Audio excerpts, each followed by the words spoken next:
South Jersey. I wouldn't really say that influenced my sound like that, but I do take a lot of influence from East Coast music, you know, acts like Wu-Tang, Nas, stuff like that.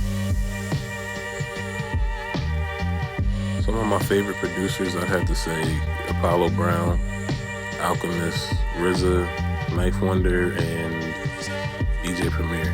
All for obviously different reasons, but it's just something about, you know, when you hear one of their tracks, you can hear that they took their time to craft that art to put out to us, and I fuck with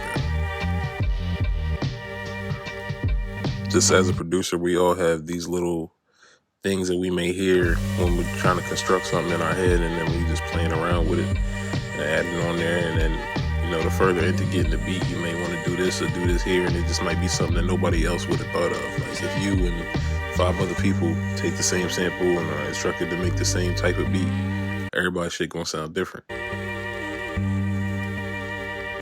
The first album I heard that made me want to get into production was The Minstrel Show by Little Brother, with Knife Wonder producing it.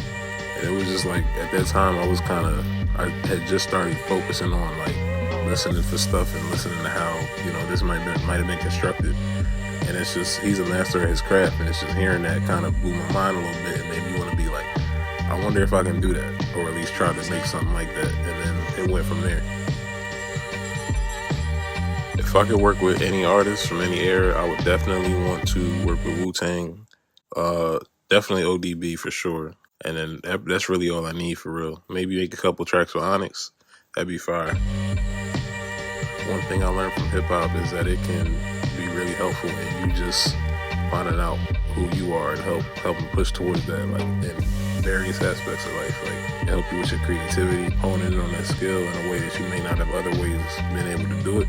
And that's definitely really been helpful for me, because it's like, you know, I've always been creative, but never really had one solid thing that I could just, I'm like, all right, this is how I'm gonna do that.